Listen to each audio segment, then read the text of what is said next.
To continue where we left off yesterday, the differences between Memale Kol Almin and Seviv Kol Almin, with regards to the idea of Ratzu V'Shuv. So yesterday we spoke about the general difference between Memale Kol Almin and Seviv Kol Almin. Memale Kol Almin is the Elokus that comes into the world, meaning it comes into each specific aspect as it is, similar to the neshama, the chayas that comes into the body. In the eye there comes the power of sight, in the ears the power of hearing, etc. It's not one thing that comes equally into everything. Seviv Kol Almin is above, it comes into everything equally.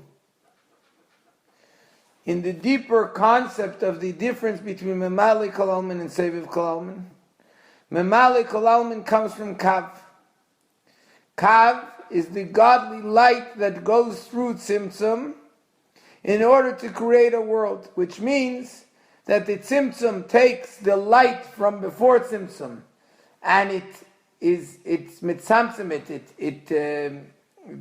it condenses it, or first even with the Tzimtzum Arishain, until the light now can come into the world and have a connection to the physical world. Memale Kol Almin is a light which comes from Kav. Kav is the measured light that comes into the world, and each thing according to its measurement of how much godly light it can receive. But it comes into each thing according to what it is. Which means that it's an existence, a different existence. The whole point of Memale Kol Almin is that it's there in a manner that it creates a separate existence, another existence. Since the whole purpose of creation, Hashem wants to have a dira b'tachtonim, He wants there should be tachtonim, lower worlds down here in which He can have a dwelling place. The Memale Kol Almin is what creates and gives sustenance to the lower worlds, to the existence of the lower worlds down here. So it's the godly light, but the godly light that comes and gives sustenance to the world in a way that its whole purpose is something else. Not godliness, but something different. Now what does that mean, the Ratzu and Shuv of Memale Kol Almin? The difference between Ratzu and Shuv, the ideas of Ratzu and Shuv. The Ratzu means the yearning to connect to that godly light. The will and desire to connect to that light. But to which light, to which concept, to which energy is the person wishing to connect? To an energy that is a limited one, that is there in order to give place for a separate existence. And therefore, when he has the feeling of ratzu, of yearning, when a person has the feeling of ratzu to Memale Kol Almin, he wants to connect to the godly energy. To what is he striving to connect? To something which allows and makes place for an existence. And therefore what he's trying to do is kirvas Elokim litayv. The closeness to Hashem is good for me. There's a me, there's an existence, and I wish to connect to Hashem. I wish to get closer and to be davik and to be connected to Hashem. Even higher than that is kirvas Elokim tayv. The closeness to the Eibishter is good.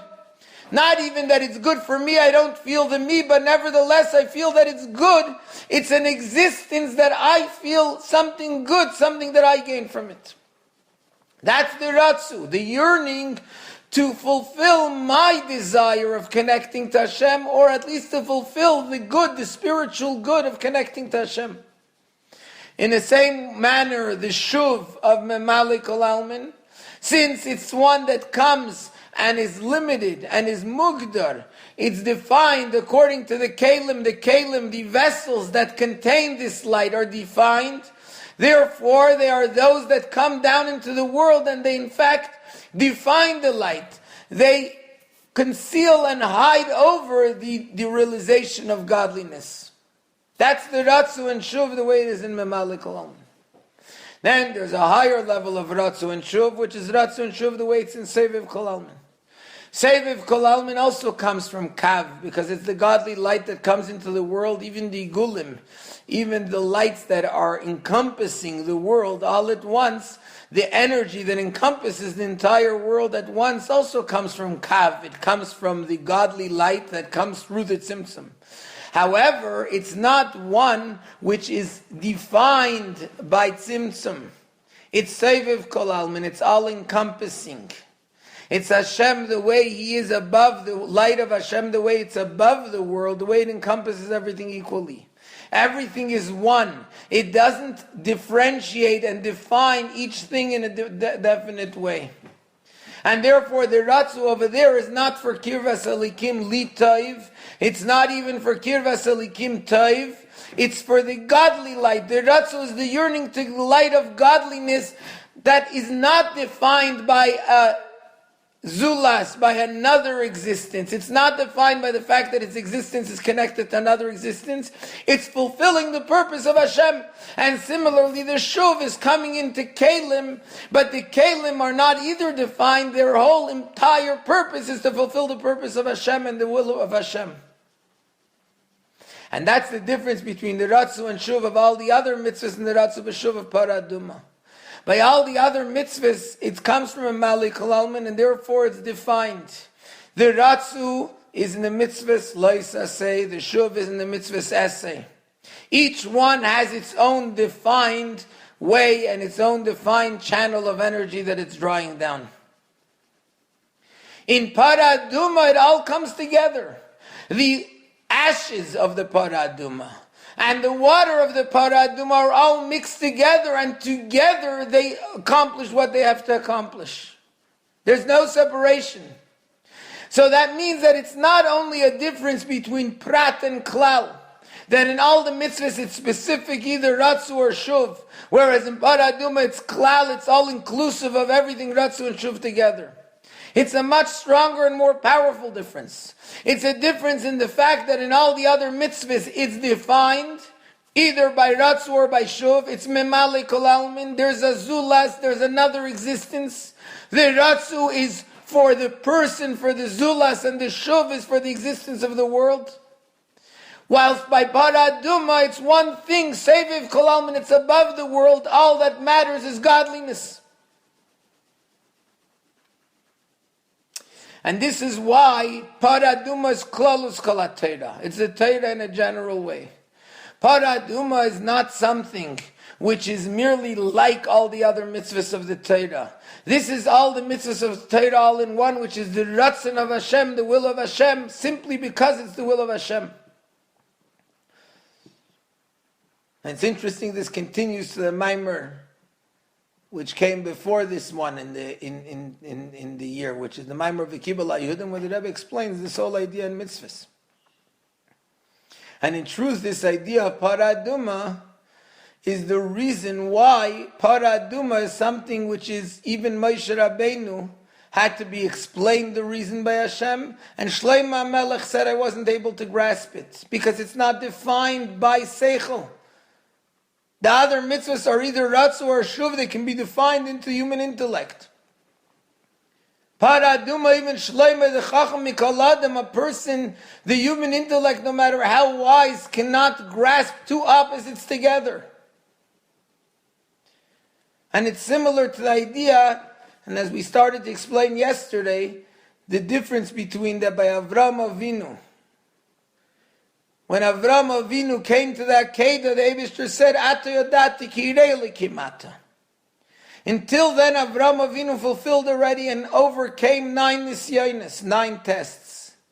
In each of them, the defining factor was that Avram is Ayahavi, the one who loves Hashem, and because of his great love for Hashem, he was able to overstep all the boundaries of the world.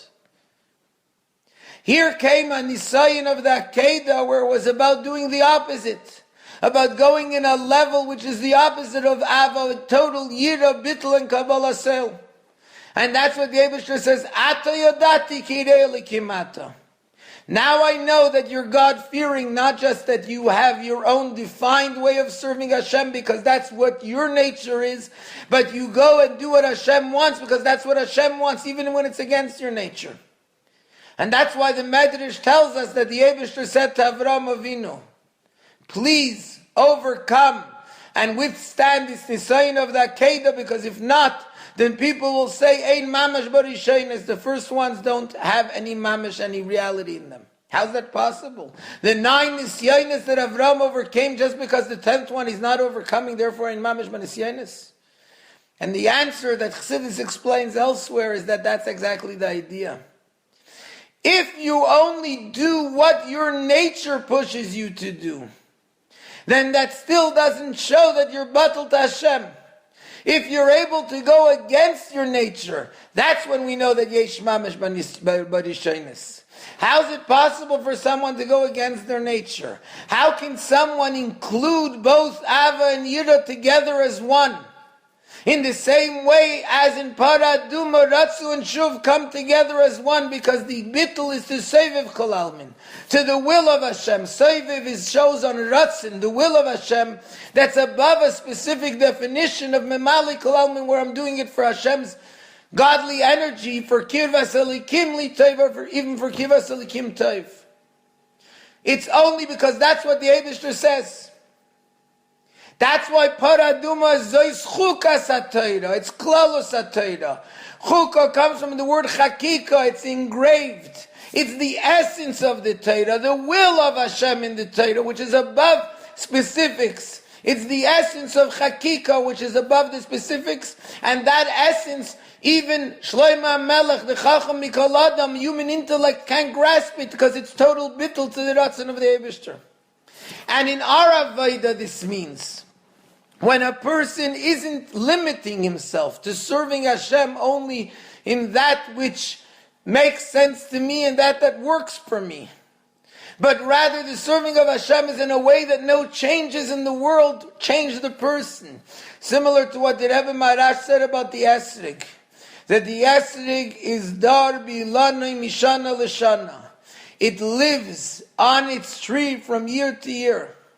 It goes through all the 4 seasons, all the 4 changes in different types of temperatures. Not only does that not change it, not only does that not cause the esrog a negative reaction, not only does it not affect the esrog negatively, but on the contrary, the esrog grows from that.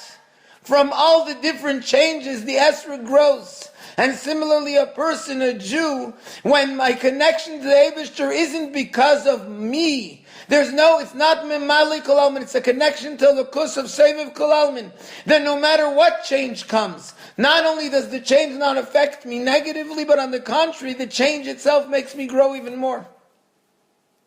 And that's the meaning of Zeis Chukas HaTorah, Hashetziva Havaya. Vayidaber Havaya Nashetziva Havaya. This Chukas HaTorah is the Seder of Avodah, that the way a person serves Hashem has to be in a Seder. It has to go in an orderly fashion. And like the Gemara says, Me'ikara ki avid inish adaito denafshi kavid. When a person starts, he starts with feeling his own connection. First, it has to be the Havaya, the lower level of Havaya, which is Memali Kol Almin, where I feel a connection, where I feel a chayas, where I feel an excitement, kirvas elikim litayv. It's something which is enjoyable for me. Then from there we go to a higher level of kirvas elikim tayv. The closest Eibishter is good, but then it comes to a level where it's not for the closeness. It's simply because Havaya de Lielo, which that's the Havaya of Seviv Kol Almin, which that's the Havaya of Atik Yemin, the Havaya which is above the world, beyond the world, where there's no Zulas, there's no world. The Ratzu and Shuv to connect to the Eibishter, to Lekus, because that's what Hashem wants. And that's the Chukas HaTorah. That's the Chukas HaTorah that includes all the mitzvahs.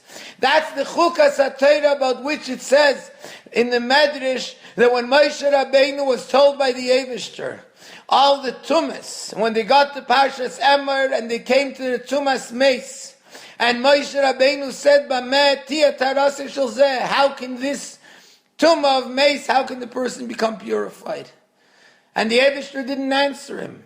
And the Ba'isa Shah niskarkemu panav shel Moshe. Moshe Rabbeinu's face became red. He said, "Is it possible that there's no way to purify this person?" And they came to Parshas Chukas, and the Eibishter said, "Zois Chukas HaTorah." This is the way that the Torah happens. And the Rebbe explains in the Maimer that what does that mean? There comes a tumah of mace, which is the opposite of chayis. There's no life whatsoever. It's the opposite of a lakus. If there's no chayis whatsoever, how can a person be purified from it? And the Eibishter told him it's a chukah. It's something which is the essence, which therefore is above making sense. And from this, and that's the idea where the essence of a Jew connects to the Eibishter. And like the Rebbe brings here in the Maimer, what the Alter Rebbe said, Mi liva shomayim vimcha lechafatzti, ich will sie gar nicht. Ich will nicht dein Gan Eden, ich will nicht dein Elam Haba, ich will mir nicht das dich allein. The Alter Rebbe says, I don't want your Gan Eden, your Elam Haba, I don't want to have the Kirvas Elikim Litov, I want the Eibishter himself. And when a person has that chukas, that connection to the Eibishter himself, then from Para, we come to the gula of Achedesh Azelochem, that you never interrupt between Para and Achedesh. Straight after Parshas Para, the next Shabbos immediately at Achedesh, which is Gula. Gula comes through the Chukas HaTorah, through the essential connection of a Jew to the Eibishter without any reason. From there comes Gula, the total oneness with the Eibishter, which brings the total Gula.